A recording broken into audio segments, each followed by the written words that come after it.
Before we start this episode of the F.I.N.E podcast, we want to make sure to thank our partner at Trio. Are you anxious about the start of the new school year? Maybe you haven't been in school for a while and you're interested in going back, or maybe you're thinking about changing careers. The Trio staff at Governor State University are the perfect people to help. Trio can help with the financial aid process and scholarship searches. Trio can provide fee waivers for admissions applications, assist with the admission application process, online tutoring, help with GED referrals, and provide payments for the GED test. Trio provides various avenues for career explorations, as well as resume and interview preparation. If you are ready to take the next step on your educational journey, contact Trio at 708-235-3353. Or for more information, visit their website, www.govst.edu/TRIOEOC.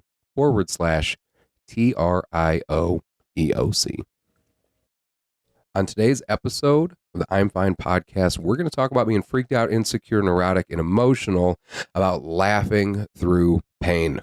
We're going to talk about what laughter does to the body, both on a short-term basis and a long-term basis, the relationship between the military and senses of humor, some exercises you can try yourself just to see if you have enough laughter in your life, and how you can improve your own sense of humor.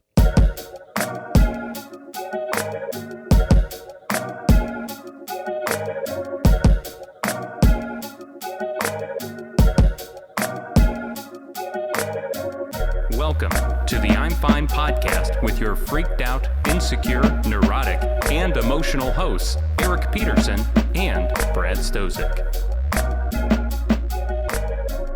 So right before I recorded, we hit record, you were talking shit about something. I said, hold it. I want to start recording and resume this conversation. I have a question to ask you really quick. Are you fucking telling me that everybody with an iPhone refers to Android users as, what did you call me? A green boxer. You call us green boxers? I can't confirm nor deny if everybody calls you that. That is so fucked up. Hey man, I just call it how it is. Dude, iPhone users. Like the one thing, we had expandable memory for the longest time, like I was telling you, like where you could pop open your phone, throw in an SD card, and like you had all the memory in the world. And iPhone, it was always like fixed, right? Yeah. But now Android doesn't matter. It's not expandable either. Just like always dealing with bullshit, man. But the fact that you iPhone users are that pompous, I'm like, bro, whatever. Joke's on you. I don't even know what that word means. How have you been other than being a fucking arrogant iPhone user? Dude, I've been great. Yeah? Yeah, I feel real good. Real good. Started meditating again every day. That's good. Going to the gym every day. That's good. Lost 4 pounds last week. Nice. Yeah, man. I feel good. That's good. I feel real good. It's easy when you start working out and you do something and you feel really good for a little while. And it's easy to like, at some point you hit that plateau. Yeah. And then life gets in the way a little bit too. And then those two things together, you're just like, I'm going to hold off for a little while. And then you kind of like fall off and then you come back to it. Like that's just how it goes sometimes. You know what I mean? The thing with that though is now I know what it feels like to be low and to be high. And the highs are way better than the lows. Just overall, energy level, like just everything is way, way better. It's really good, man. Thanks, dude. This past week dealt with another issue, sort of in dealing with some grief. Unfortunately, my wife's grandmother passed away. We were very close. My wife was very close, phenomenal woman, and my wife is doing an amazing job, kind of just going through the processes right now and doing the things that she needs to do for her family. But in this grieving process, especially since I feel like when you lose somebody in your own life that's very close to you, like you lost your father, lost my mother, like when I find somebody else that's grieving like a very serious loss, I immediately feel like, hey, like I can talk to you. Yeah. Like I understand what you're going through right now. You know what I mean? And so I appreciated the experiences that I've had that allowed me to like try to comfort my wife when dealing with such a hard thing. And one of the things that we did, that we have been doing, is talking about the shit that makes us laugh. Yeah. About it, right? And like, because she was a nana, like she was like, when I say a nana, I mean like she sends you $17 on your birthday, you know what I mean, on your like 34th birthday, and like a pack of Mighty Morphin Power stickers or something because she knows you like them. You know what I mean? Like she just did nana shit, and so to be able to like crack jokes and things like that, and being able to make yourself laugh, in the face of just a very difficult situation, I have always felt was like a necessary life skill. Like it's something that should be taught in school. And to a degree, I guess it is taught. It's just not formally taught, but like you learn how to carve out a sense of humor, I feel like, when you go through school. You know what I'm saying? Of course. But laughter and getting through things, I think, is a really good thing to talk about, because I don't think we put enough thought into it and how important like laughing is for our fucking lives. Why veterans have like so like a different sense of humor. It's a different sense of humor most of the time, and everything like that. And so a sense of humor has always been one of the most important things for me. My entire life has been one of the ways that I've gotten through things. So I'm really happy to kind of talk about this a little bit. I know you did a little research here. Like, as far as like clinically, what does laughter do for your body? For your body, or yes? So for your mental health. Sorry, yes, for your mental health.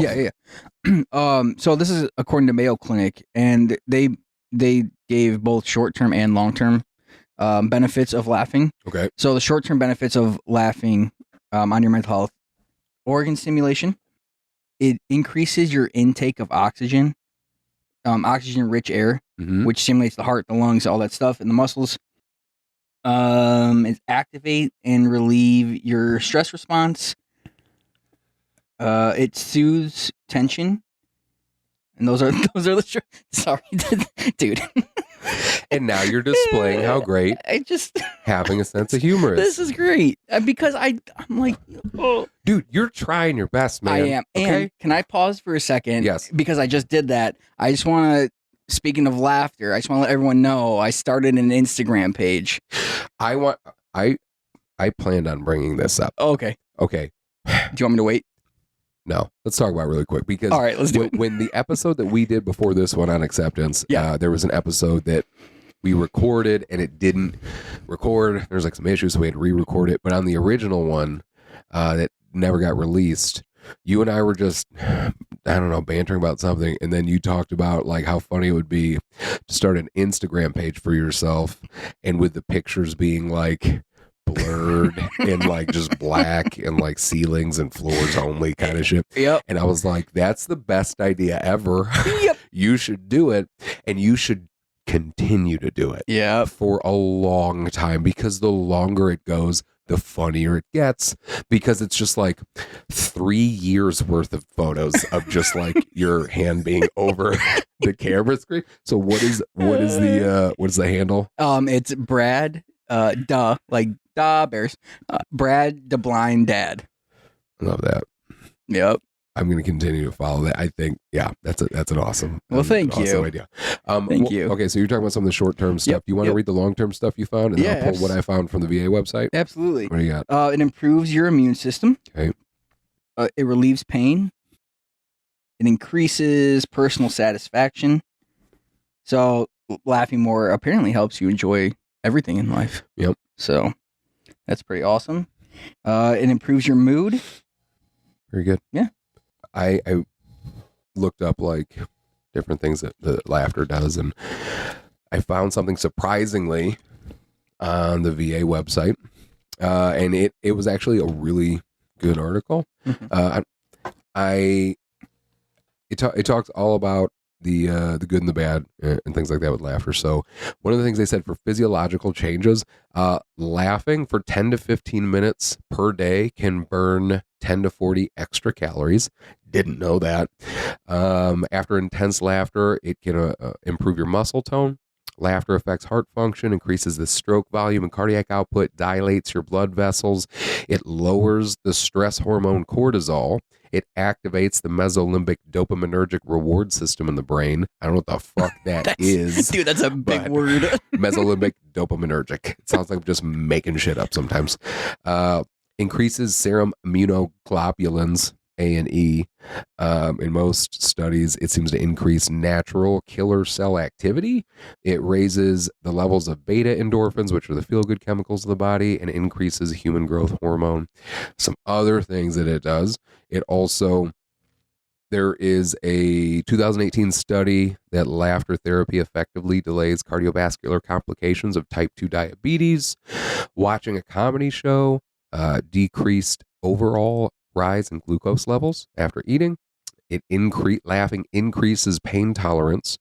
Watching a funny movie decreased bronchial responsiveness in people with COPD. And hospital clowns reduce stress and anxiety levels in hospitalized children and their patients, according to all these studies. And what else is on here? Laughter and humor reduce skin swelling. Laughter decreases inflammation in people with rheumatoid arthritis. And comedy improv training led to subjective improvements in symptoms for people with Parkinson's disease.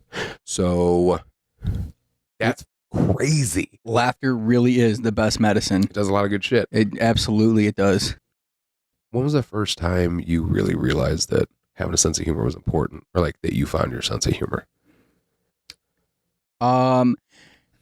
I think in middle school. Yeah, I feel like that's the case with most people. Yeah, because I got made fun of a lot, and I had one teacher. He said, they can't make fun of you if you make fun of yourself. Yep. If you laugh with them, they can't. It's not going to bug you. Right. So I stopped crying about stuff and started laughing about it. I think that a lot of people had that experience when they were a little kid, like they got made fun of all the time. Yeah. And I learned two things, because I think I've talked about it before on the podcast. Like, I got bullied a lot when I was a little kid, always because of my skin color. Yeah, I'm Asian, or because of my background. And so the jokes were always like the same type of jokes. Yeah. And after so long, one of the kids that bullied me the most, I pushed him. And when I pushed him after he was making fun of me. He stopped making fun of me. So I did something like physical, and he stopped making fun of me for a little while. Then he started making fun of me again, and I started making fun of myself. Yeah. And then he stopped making fun of me for a longer amount of, I don't remember how long, but once he realized that that was the type of response that he got from it, he was no longer interested. Probably because he wasn't able to make me cry or whatever. You know what I mean? So I realized then that having a sense of humor is so insanely important for overall survival. And then the military really, yeah. The military is what has shaped and taking a knife to a whetstone and just honed my sense of humor in. You know what I'm saying? Yes, I do 100%. The things that you go through in boot camp alone and shit, that shit will change you. Yes, what I mean? It will. And the amount of stuff that you have to deal with, the amount of chaos that you deal with, and the fact that you have to deal with things like death and war and all this other shit, it almost unlocks something in your brain that just allows you to not give a shit about most political things, anything. And you know what I mean? Fortunately, that doesn't translate very well to the civilian side. Well, on the civilian side, you are at risk of losing things because you have a sense of humor about certain stuff. So you talk about one thing and it could affect your job. Yeah. If it affects your job, it affects your family. So I understand why people feel like they have to act the way that they do now. I'm just saying that that is so unfucking fair. I don't know why, because when you're overseas, you're dealing with the possibility of death being right around the corner. And when you have to be able to do that, you have to be able to joke about it. Otherwise, what it could do to you, it could be very destructive. You know, and like I talked about this before. One of the guys that we linked up with very early on, who reached out for help, he was a tower guard. Well, I think he was infantry, but he had to do tower guard at night and stuff. And so we'd go up in this tower, and this tower was shot up, was just blown to shit, and they would get hit all the time. And so he had to go up in that tower to pull tower guard.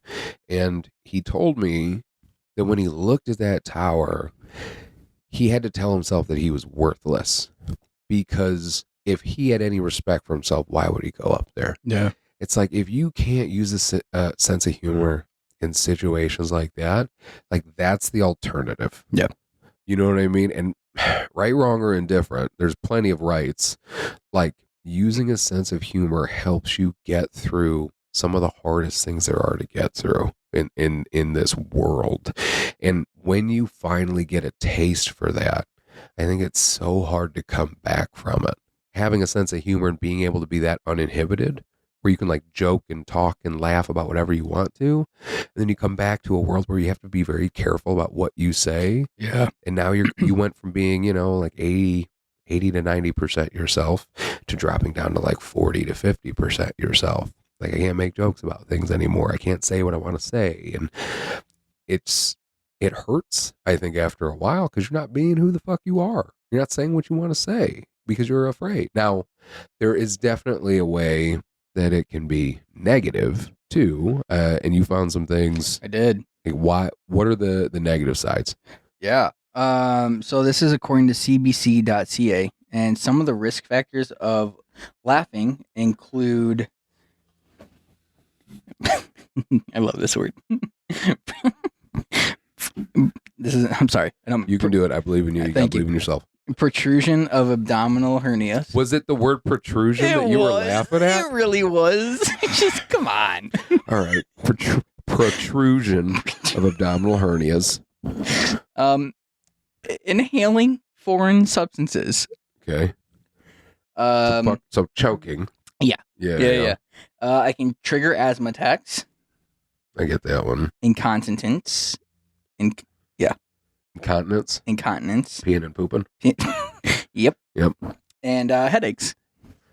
I mean, I don't deny that it can cause all of those things, but it's like, I feel like there's some pre-existing shit going on here for most of them if you just like laugh and immediately deal with one of those things.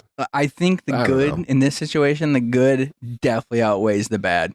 I mean, I do feel like whoever wrote this was like from the same family as the people in Footloose who didn't want anybody to dance in their town. It's like, I just don't want anybody to laugh. It'll make you pee and poop. Like, don't laugh. You know what I mean? Like, and maybe that's, okay. I think you might be right. Yeah. So yeah, and I understand that there are some negative things. I understand that there are times when you shouldn't immediately make jokes about stuff. Right. Now, my hardest thing has always been not laughing at like, I cannot keep myself from laughing in inappropriate times, especially because I'll take myself outside the situation and I'll look at it to be like, if I was laughing in this situation, that in and of itself is a funny thing to me. So I will laugh to create the moment that is even funnier in my head, which will keep the laughter going. It's how weird my fucking brain is, man. Like, it's like boot camp and shit. Yeah. Bro, it's never like I was like, oh, such a tough guy, but morale was always super important to me. And I, like, at the very end of boot camp, did anybody in your platoon or company or anything get like challenge coins and shit at boot camp? At boot camp? Yeah. No. So like, I don't remember. So at the very end, our battalion, it was battalion command sergeant major, got everybody together in Fort Benning, and he was like, he asked the company, they got to choose whoever would get a challenge coin for whatever reason in their own company. And my company, within each platoon got to choose somebody from the platoon that would get a challenge coin for whatever reason. And my guys selected me as the one to receive it from our platoon. I wasn't like in a leadership role. I just always tried to make sure that the morale was always high. I was always cracking fucking jokes, like no matter, because at boot camp, the goal is to prepare you for war. Yeah. Which means part of that goal is to like break you down a little bit and really figure out who you are and what you're about, and if you can deal with those terrible, terrible, chaotic situations that you could one day face, right? And so it breaks a lot of people. You see people break in boot camp. You know what I mean? Like go under suicide watch, stuff like that. They leave, they run away, whatever. But like no matter what, I always found like I would always be cracking jokes. And the negative side of that is you get in trouble a bunch if you're the dude that's like always making everybody laugh. Yep. But because, for example, so in boot camp, did you guys have like a really long, like was your barracks just like a long room with like a kill zone in the middle, bunks on the sides, and wall lockers on the sides? Yep. Okay. Oh, so we didn't have wall lockers. We just had like foot lockers. Okay. So, we had wall lockers. So if you have not been to boot camp, at least for boot camp for me, Fort Benning, Georgia, it was like a long building, right? Like 30 feet wide-ish by like 80 feet long-ish. I don't know. And then you have like 40 beds via bunk beds. So 20 bunk beds ish. And, you know, half's on one long side, the other half's on the other. And then between the bunk bed and the wall is a wall locker. And then in the middle is the kill zone. That's the area you don't fucking go in, you don't touch, you buff every day and all this other bullshit. But it's not an area you walk through. Usually try to walk around it. So one day we all came back from training. Like we were just getting back from, whatever we were doing that day. And our drill sergeants were not with us. And my entire platoon got back to our barracks. Okay. Somebody had left a wall locker unlocked.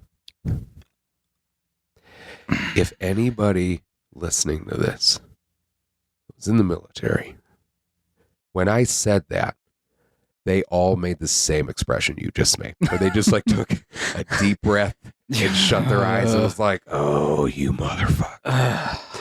So that is like a heinous infraction, secondary only to probably leaving your weapon somewhere. Mm-hmm. And like, if you leave something unsecure, the drill sergeants are going to have a fucking heyday. So we get back to our barracks after a long day, okay?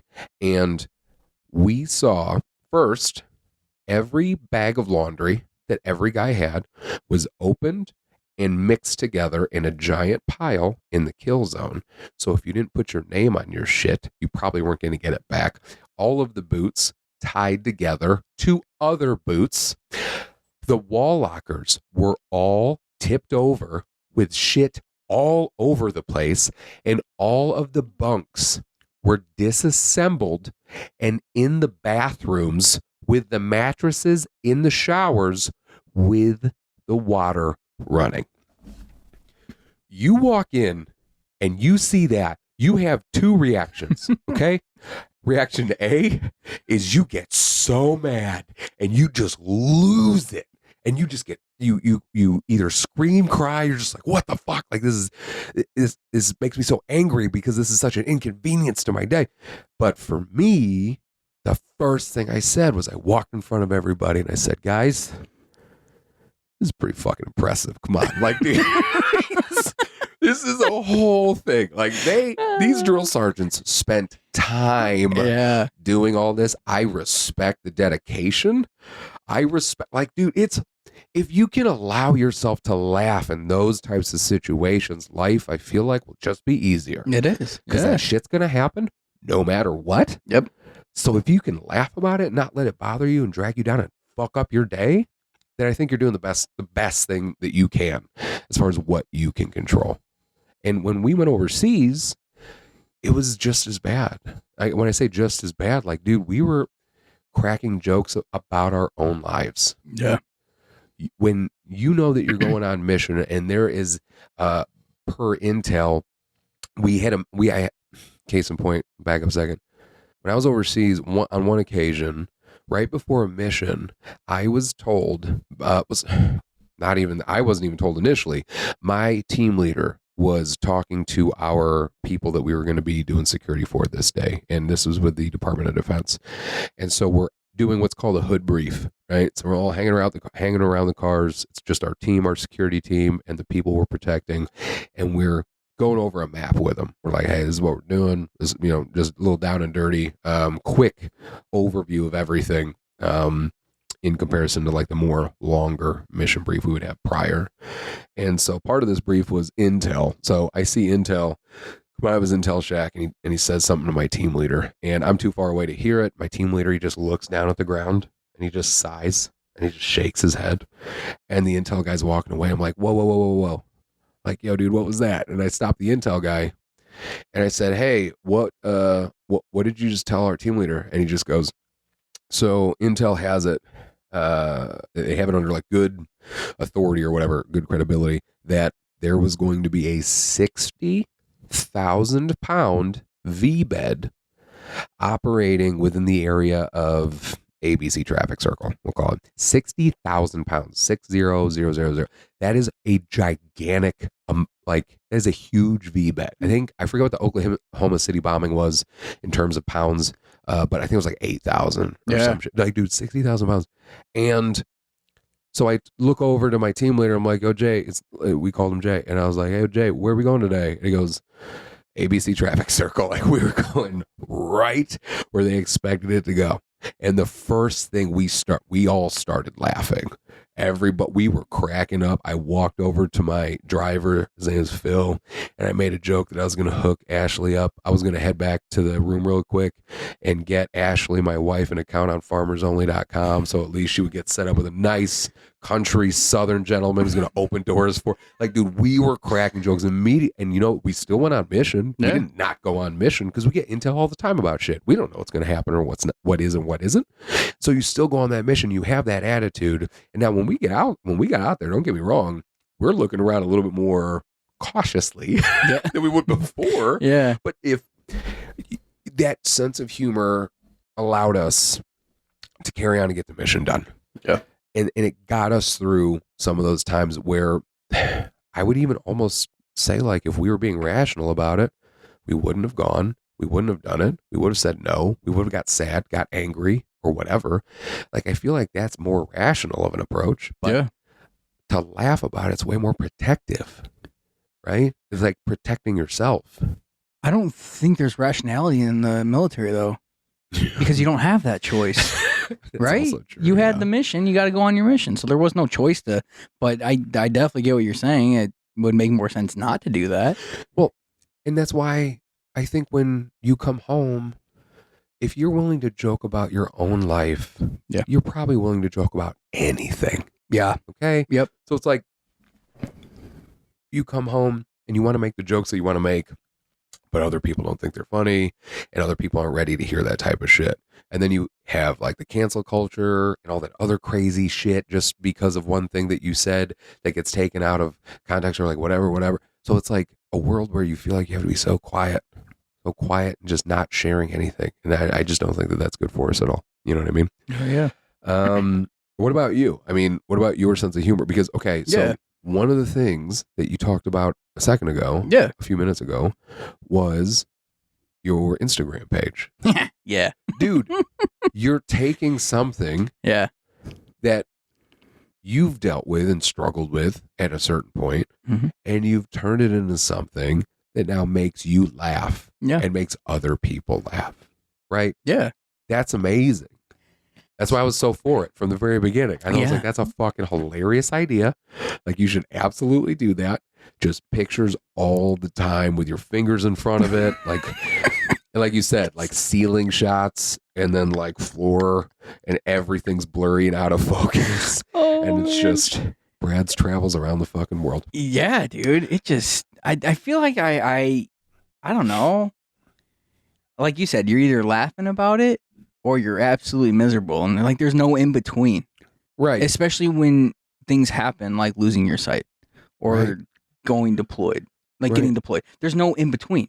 Right. So you have to, I think, just in order to get through life. Well, it's with things that you can't control. Yeah. Yep. When you realized you were going blind, there was nothing you could fucking do about it, which sucked. Yep. But so like you said, what your options are to be super depressed about it, which is a rational approach because you lost your sight. Yep. And it's going to change things for you. But instead, you choose to make jokes about it. You laugh at yourself. Yep. And by laughing at yourself, nobody can laugh at you. No. And then you feel better because you know that you're dealing with it and you're dealing with it in a productive way, which I also think is like rewiring some shit in your head, I would guess, just because it's like now you're not associating that which makes you different to something that's negative. Yep. You're associating it with something positive, something funny. Yeah. And that's a skill. You know what I'm saying? And that's something that I think is just a really beneficial tool. So I think it's great. Yeah, I don't know how I learned that, but hey, all right. Fucking take it. I will. So in addition to that, I think it's very important to think about how much laughter you have in your own life. Yeah. I came across this on the VA's website again, which is pretty crazy to me. It was a mindful awareness moment. And I was like, I read through it and I thought it was a pretty nice little exercise that you can do. So here's something you can do to pay attention for how much humor and laughter you're getting in your own life. So again, this is according to the va.gov website, mindful awareness moment. How many times a day do you have a good laugh? And do you think it is enough? So how many times do you laugh? And have a good laugh in a day, do you think? Like a real good belly laugh? Yes. I would say 7. A day? 17. A day? Is that too many? Like, I'm talking about like a heavy... Oh. Like a really hard... 1 to 3. Laugh. 1 to 3. I'm not trying to make you feel bad if you're getting more joy in your life, dude. You're a monster. If you're getting a solid belly laugh 17 times a day, you're fucking crushing it in my head. So the thing is, I don't take anything seriously though. So am I crushing it? Also or... true. Yeah. You're just walking around just laughing at like the Joker. Like the Joker. Don't compare me to that. No, except you're nicer. Oh, thanks. And blind. And so you're saying I can't nicer. You're saying I can't be the Joker because I'm blind? I mean, you could be. It's like the multiverse. This is the blind Joker. You could maybe. I don't know. Probably not. Other things that you should do. Or no. I am the blind Joker. We're gonna edit out fucking all of that. Probably. Fucking just go ahead, edit out that. Another question to ask yourself, to figure out how much humor and laughter you have in your life, is how often do you make other people laugh? How often for your colleagues, for your patients? Do you make family members and friends laugh? I like that it says patients on here because it's on the VA website. So I'm like, what? Are you telling them to make how are you telling them to make their patients laugh? Are you just like laugh at your patients? I can see that maybe sometimes. But I think that, I don't know how many times I think the person that I make laugh the most is my wife. And that's a good thing when you're in a marriage, I think. Oh, lucky you. I think you don't. Amanda doesn't think you're super funny. I think you're funny. See, you think Amanda's known me for a while, and I'm not very original, and I tend to repeat a lot of the things that I joke about. So, yeah. I think I love making my wife laugh. I definitely think I make her laugh, like my kids. My kids laugh. I love making my kids laugh. I love making my kids laugh, and sometimes I make other people laugh. But I don't know how many times. I would say like a few times. I think a day I make other people laugh. As far as like how many times I have a really good laugh, I don't know. Like I think I was honestly going to say between 1 to 3 times a day. Like, yeah. I think that's probably what I like when I laugh hard, and usually it's because my kids did something. Yes, or something I'm watching, but rarely am I watching something and it makes me laugh like hard. Usually that has to come from like an in-person thing, like something I'm seeing or I'm with somebody and they're making me laugh. Who makes you laugh? Who makes you laugh? Who makes me laugh? Yep. Oh man, everybody. My kids, my wife, my in-laws, my mom, everybody. Yeah. I think, like I said, I find the humor in everything. So I think that's a good thing. So that's another question you need to ask yourself is who makes you laugh? Another question is, do you ever use dark humor to cope with stresses at work? No. Like, Never. I read that one. And reading it made me laugh out loud. It made me laugh, like, kind of hard. Like, I laughed at that one because it's on the VA website. Like, don't make me feel like an asshole for having a dark sense of humor, VA. Okay? Fucking military gave it to me, so don't make me feel bad about it. It says to ask yourself, are you careful to laugh with patients and colleagues rather than at them? Like, yeah, you shouldn't like laugh directly at them. I'll say also no. Yeah. Do you ever recommend more humor as a part of a treatment plan? Which I love that. And it also says, do you think that laughter truly is the best medicine? And that's what we were saying earlier. Absolutely. So was this from a doctor then? It says mindful awareness moment. And it's just a part of this article on the va.gov website. Yeah. All right. Other than that, if somebody needed to develop their own sense of humor, somebody knew that they didn't have like a great sense of humor, or maybe thought they could work on it a little bit more, what should they do? Yep. So this is coming from technology. This is coming from the psyche.com. Okay. So the best ways to improve your sense of humor. So enjoy laughing at humor alone. So don't be afraid to just sit in a room, watch comedy, and laugh by yourself.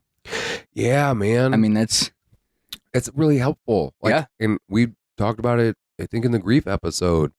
Like, when my mom died, I was not in a great spot for that first week was a blur. Yep. But like the moments where I felt like I was sinking, I would get on my phone and go to YouTube and watch clips of Norm Macdonald, especially clips of Norm Macdonald on the Conan O'Brien show, because Norm Macdonald always makes me laugh. Like, if I just turn on anything him, like in any mood I'm in, it will give me that like belly laugh. And I knew that I needed that when I was at this low, and just watching videos of him, even as sad as I was, like I was able to laugh again. And knowing that, like, having that moment where you know that you're allowed to laugh even though you're dealing with all this other bullshit is also super important. Yeah. You know what I mean? Like, that's an important moment to know, like, I can still experience humor as much as I feel like shit. And I think there's a little, because I had moments like that when my dad passed. I think that gives you like a little glimmer of it's going to be okay. Yeah. You know what I mean? For sure. Yeah. I definitely think so. What else? Yeah. So train your own comedy skills. Mm-hmm. Laugh with others. Laugh with others using humor. And finally, laugh with others without humor. So that one kind of feels. That one kind of feels like laughing at them, or maybe like making a joke in like a not so good situation. I'm not sure. Or when like nobody's laughing and you're just like,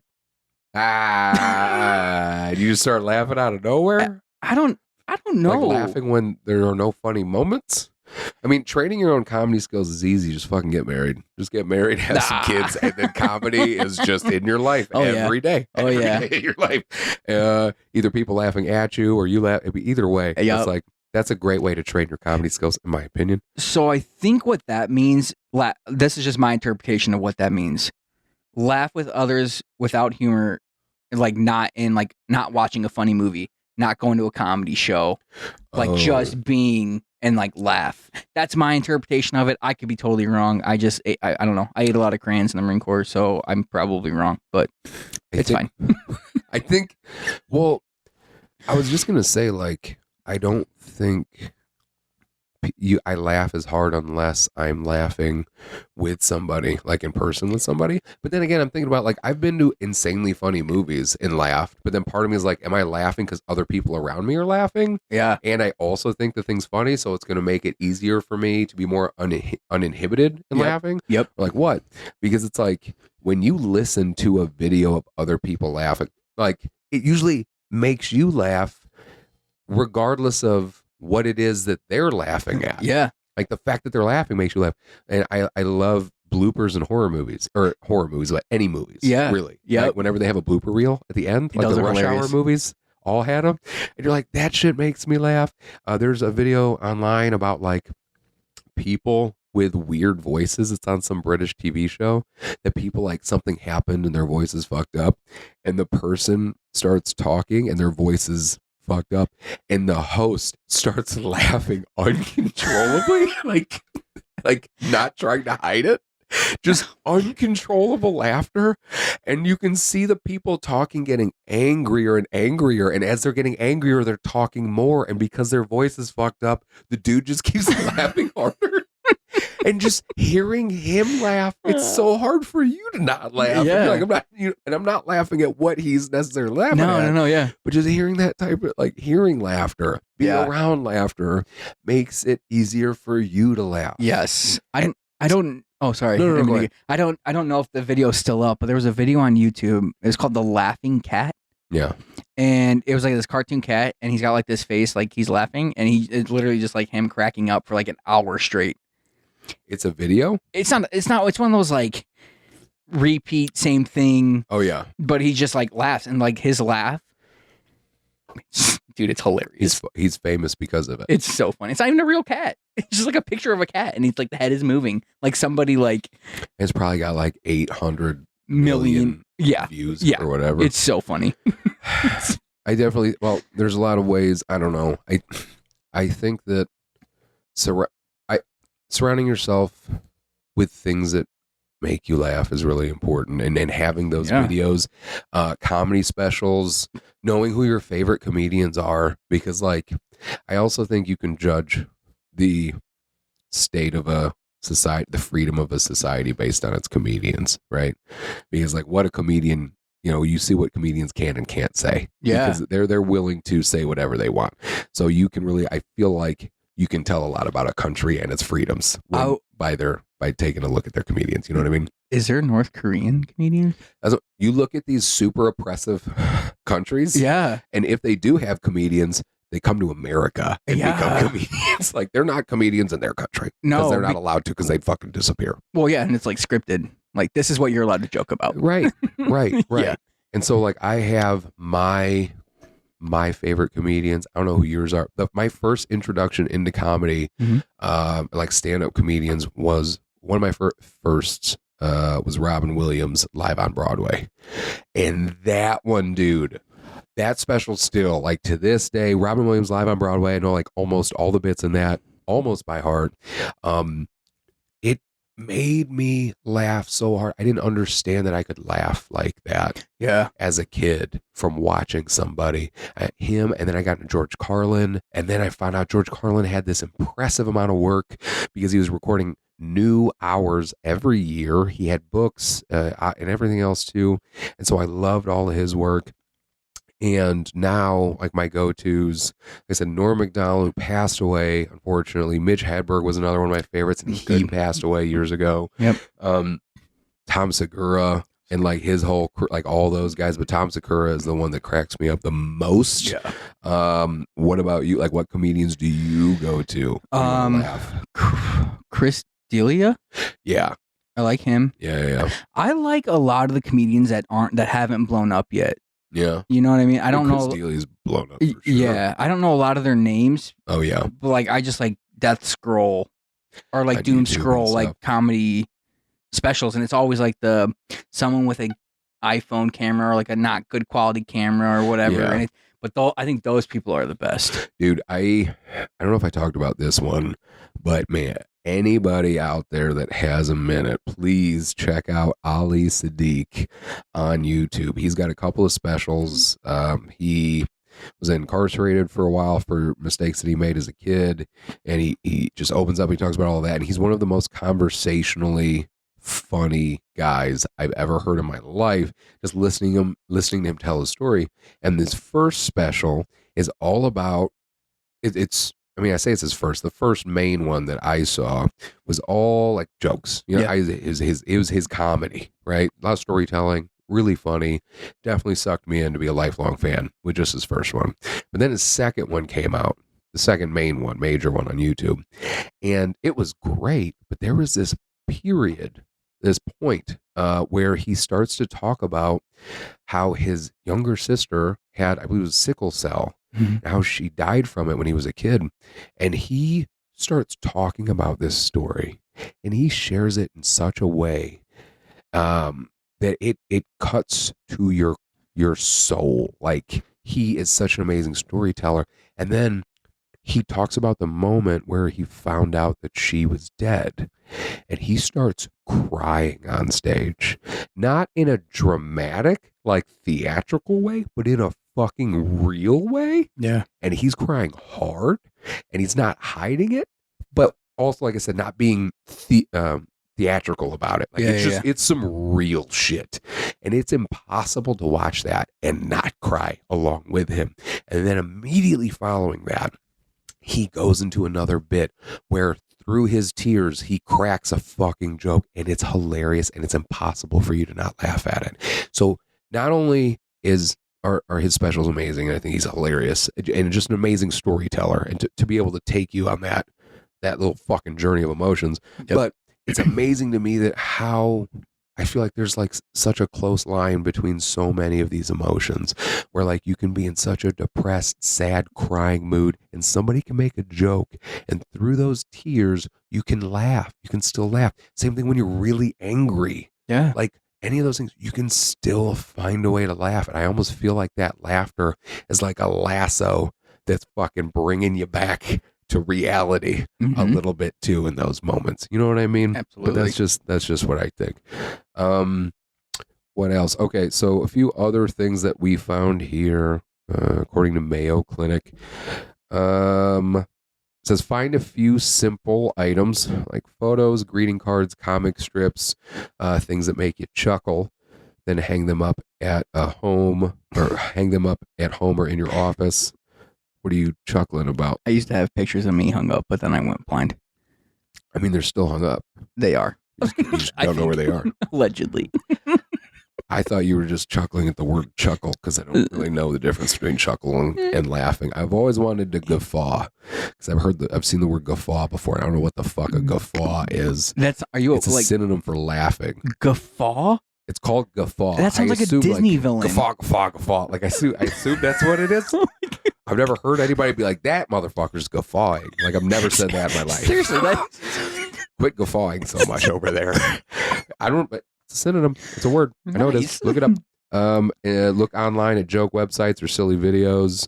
It's why it's so easy to like doom scroll through TikTok. It's just funny shit. My daughters, like Lily, my oldest, every once in a while, she'll ask me if we can watch something on TikTok, and I'll be like, okay.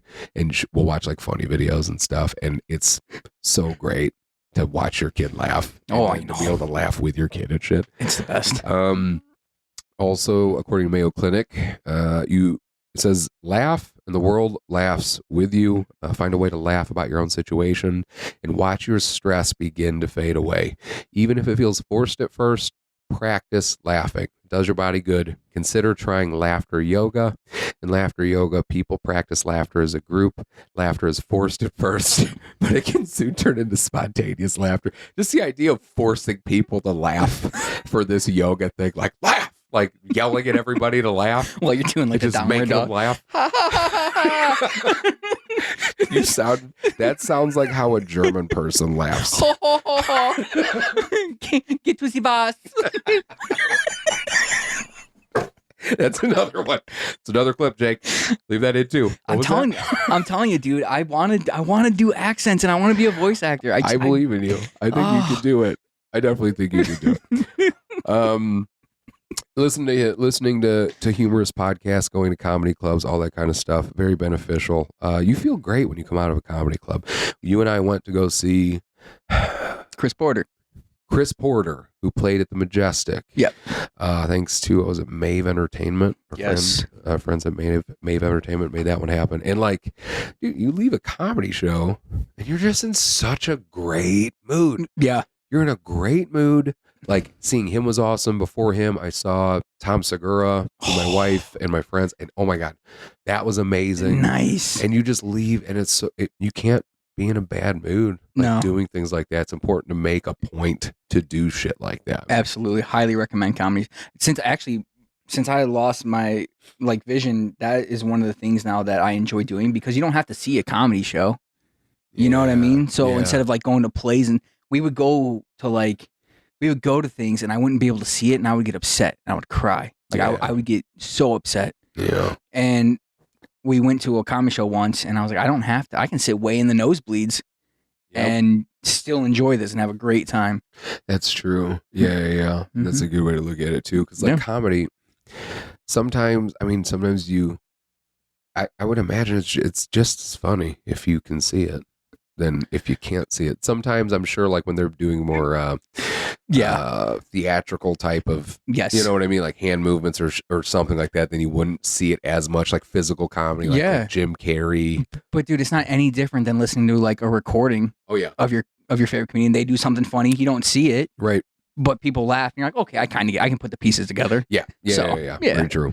Other things on here, it says that you can do to work on your own sense of humor. Share a laugh. Make it a habit to spend time with family and friends and people that make you laugh. And then in return,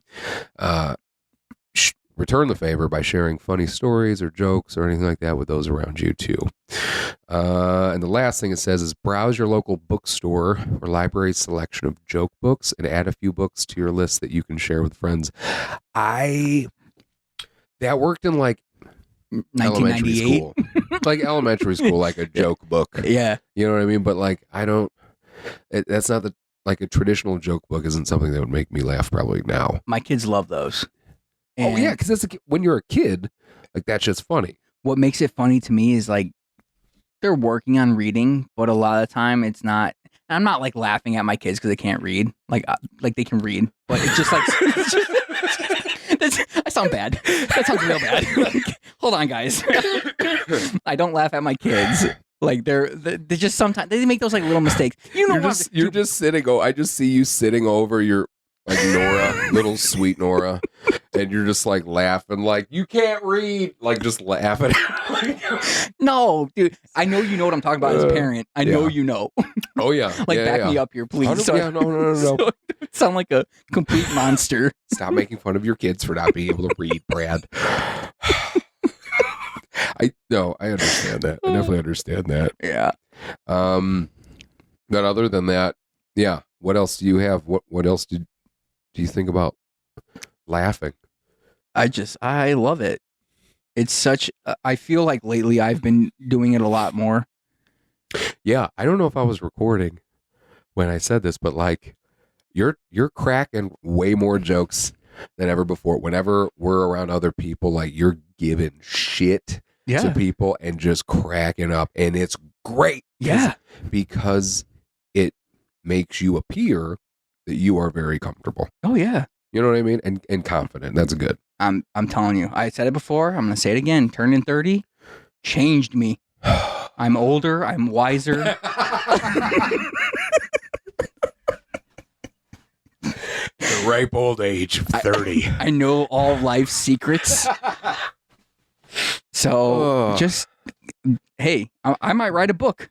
Dude, the older I get, I'm at the age now where I legitimately understand bird watching, jazz music, like all this shit that I would have initially been like, that sounds stupid. I'm like, yo, what kind of bird was that, man? Like, did you see that bird? Did you see the you know how many times like we'll be driving and I'll say something to Ash, I'm like, did you see the wingspan on that thing? And she's like, shut the fuck, like just pay attention to the road.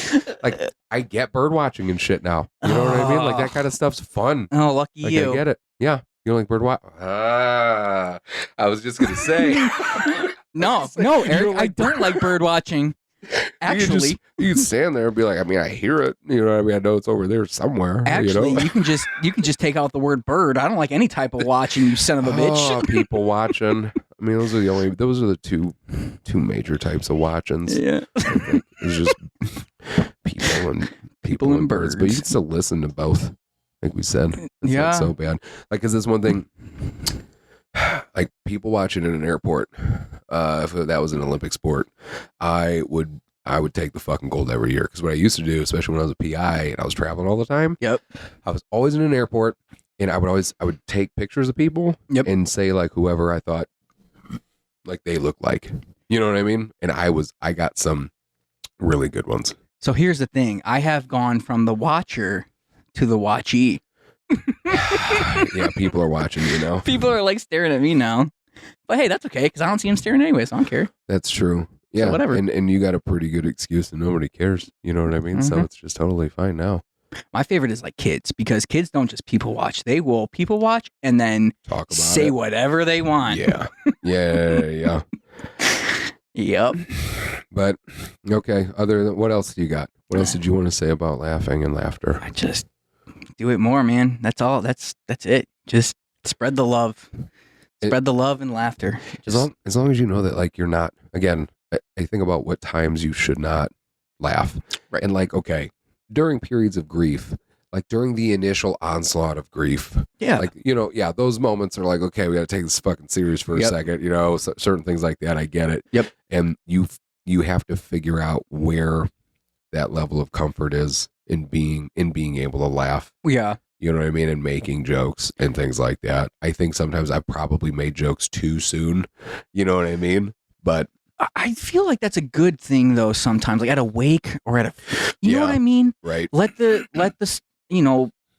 obviously not during the services and stuff, but like when everyone's just kind of gathered, everyone's paid their respects already. What do you have? Small groups of people remembering the person who passed and usually laughing about their life. Yeah. And that's why with my dad, we didn't do a typical. We did a service at the church, but then we did a celebration of life because it was all his friends, it was all our family. We got together, we laughed, we joked, we drank Busch Light because that was my dad's favorite beer. Yeah, and it was really nice to hear stories I've never heard about my dad. Yeah, sorry. No, you're good. And just have everybody laugh and come together. And I think laughing does that. Well, another thing that you said that my oldest daughter did, when it came to Ashley's grandmother passing away the other day, Lily asked me, when do we get to celebrate Nana? Yeah. And I just loved her choice of words. Yeah. Because she's asked me before about like funerals and wakes, and we dealt with my mom and all this other stuff. And I told her that it's important to celebrate their lives. And she said, what is this wake? What is this? You know what I mean? And I was like, this is an opportunity for us to celebrate this person's life. Yeah. And the fact that she is making those little associations in her brain, I think it's so important when you talk about losing somebody, to celebrate their life. Yeah. Actually celebrate their life and then talk about celebrating their lives. Absolutely. You know what I mean? And when the day comes and I'm not here anymore, I hope, and I've talked to my wife about this multiple times, like, that's what I want. I don't really want the funeral. Nope. I don't want to do any of that stuff. Like, I want to be cremated because I don't care. Yep. And then 2, I want there to just be a big celebration of life. Just everybody, like potluck style, coming out, sharing food, hanging out, have some music playing, just sharing stories and like grieving together. Because I think a celebration of life, like when you're at like a funeral, it's like it's heavy. It's fucking heavy. There's no way around it. The second you walk in those doors, you're just like, and you know what I mean? And you pull up even in the parking lot before you walk in. I don't know about you, but every time I go to a funeral, I go, man, I really don't want to do this. Right. Man, I really don't want to be here. I didn't think about that because I accepted it as an inevitability. Like there's no point in me wasting any energy in thinking about things that where nothing can happen. Like, I don't want to do this. It's too bad. I have to do it. So I'm going to do it. So I shouldn't even waste that energy, but I understand feeling that way, especially on something like that. So yeah, I mean, being in a funeral home, or anything like that, like I hate that feeling. Yep. So, but the thought process of just being able to hang out and just freely do whatever, because if it's a celebration of life as opposed to a funeral, then it's not like you're sitting there thinking to yourself, oh, I mean, I can't show laughter. Yeah. Like you walk into a funeral home and nobody laughs really hard at a funeral home. I've been to a bunch of funerals, never seen that. You know what I mean? It's just chuckle. Because it feels wrong in that environment. It just feels wrong. But when you're in a celebration, you're allowed to feel all the emotions. Oh, if you want to cry, you can cry. If you want to get mad, get mad. If you want to make a joke. Or do all of them. Yep. Because they're all part of the fucking grieving process. You know what I mean? Absolutely. So, yes, I think having a sense of humor is incredibly important. Making sure that you're constantly trying to be aware and cognizant of if you're getting enough to laugh about, if you are laughing enough, if you are finding enough things to laugh about in your life, and doing little exercises and stuff. I think that's great. And then just understanding that, again, you're dealing with situations you can't control. There are times where you shouldn't laugh, but that is a necessary life skill. In dealing with some of the hardest things that you're ever going to have to deal with is finding the ability to dig deep and still fucking laugh about it, right? Absolutely, man. Very cool. Well said. Thank you. So before we close it down today, just a couple of updates with the Fat Family for anybody out there that lives in the area. You can come see us at the Mantino Oktoberfest. We're going to have a booth out there September 29th and 30th, Mantino, Illinois. And the Clifton Haunted Woods, that's going to be... Oh, sorry. The Mantino Oktoberfest is going to be on September 20... I think it's the weekend of the 21st. 21st. Yep. So we will be out there September 22nd and September 23rd. 21st. Shout out for a second. Shout out to Amanda. It's her birthday. Aww. What a sweet husband you are. I love her. Aww. I love. That's when's that? The 21st? 21st. My birthday's on the 25th. Did you guys just become best friends? Yep. Nice. Are you going to do karate in the garage later? My back hurts, dude. I can't do that kind of stuff. I couldn't do a high kick if I fucking tried. Yeah, so that's what Mantino Oktoberfest is. On September 29th and September 30th, you can go check out the Clifton Haunted Woods, where they have an amazing show set up for anybody that wants to come check it out in Clifton at the Clifton Sportsman's Club, and they will be raising money for Project Headspace and Timing. And then we'll be at the Kankakee Farmers Market on October 7th. We'll be at Wild Hearts Farm on October 14th for our Fat Family Halloween party. And by the time this comes out, this episode should come out a day after. We should have had an interview release on Fox 32 about a veteran that we connected with through our Spartan Shield program that I actually had deployed with in the past. And just the struggles that he had went through with addiction and mental health, and how we worked together, and we were able to get him to some help to a facility down in Texas called Warriors Heart, and I got to marry him. I got to officiate his wedding. I always say I got to marry him, but like that doesn't sound right. So I got to marry him. It was great. Hey, you know what? No, you know what? We'd be a power couple. I'll tell you that much. He's a fucking warrior. Okay. Can I just say something? So probably not. I think, but okay.